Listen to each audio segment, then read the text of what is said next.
Yaƙin Iran da Amurka ya janyo Amurka ta yi babbar asara inda ta kashe dala biliyan 37 akan wannan yaƙin, wanda babu shakka abin ɓoye ya fito fili kan asarorin da ƙasar Amurka ke yi cikin wannan yaƙin, wanda dama tun a farko an bayyana cewa ƙasar Iran ba ta wani tafka asara idan aka kwatanta da asarorin da Amurka ke yi cikin yaƙin. Ita wato ƙasar Iran idan an ce ta yi asara guda ɗaya, to fa tabbas ƙasar Amurka ta yi asara 5 ne ko kuma 4,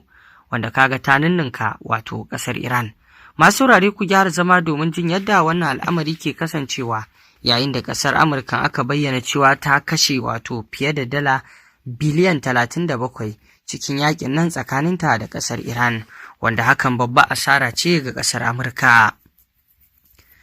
Yakin da Amurka take ƙaddamarwa kan ƙasar Iran ya laƙume wa Amurka kuɗi kimanin dala biliyan 37.5 zuwa yanzu, ƙarin kusan dala biliyan 8 daga alƙaluman baya da aka bayyana wato a watan Mandi. Sakataren tsaron ƙasar Amurka. Sakataren tsaron ƙasar Amurkan ya ƙara faɗa cewa kwamitin kasafin kuɗi na Majalisar Dattawan Amurka na cewa ana buƙatar cikin gaggawa majalisar ta amince da ƙarin kuɗi dala biliyan 87 ga ma'aikatar tsaron ƙasar, kuma za a ware dala biliyan 67 domin ayyuka a gabas ta tsakiya. Masu adawa da yaƙe-yaƙe sun rika ihu a lokuta daban-daban na zaman domin kawo cikas, inda aka rika musayar kalamai tsakanin wato sakataren tsaron Amurka da kuma wato sanatoci. Wannan ne karo na farko da sakataren tsaron Amurka Haysen ya bayyana a gaban wato Majalisar Dokokin Amurka tun bayan sake barkewar yaƙi tsakanin ƙasar Amurka da Iran a makon da ya gabata, wanda tun daga lokacin sojojin Amurka 3 wato suka rasa ransu. A watan Afrilu ne fadar shugaban Amurka ta White House ta buƙaci Majalisar Dokoki ta amince da kuɗi dala biliyan 1 da dala tiriliyan 1.5 ga ma'aikatar wato tsaron ƙasar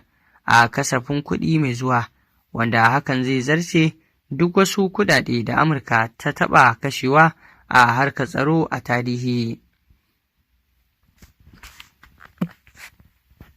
Har yanzu dai ana ci gaba da gwabzawa tsakanin ƙasar Iran ɗin da Amurka yayin da suke wato kaiwa juna hare-hare, inda ƙasar Amurka ke kai hari cikin Iran yayin da Iran kuma ke kai hari kan dukkan abin da ya shafi wato ƙasar Amurka, kama daga kadarorinsu da ke Middle East cikin ƙasashen Larabawa, wanda babu shakka kawo yanzu ƙasar Iran ta yi musu babbar illa, wanda ko da abin da ya faru a wato Jordan abu ne da za a iya kallonsa da cewa harin ƙasar Iran ya bawa wato wannan gurare da ta kai babbar illa, wato sansanin sojin sama na Muwaffaq al-Salti, wanda wato aka fi sani da sansanonin sojin sama na Azraq, na daga cikin wato sansanonin soji mai matuƙar muhimmanci a ƙasar Jordan, wata muhimmiyar cibiya ce ta ayyukan rundunar soja ta ƙasar Jordan. Sannan baya-bayan nan wurin ya ƙara samun martaba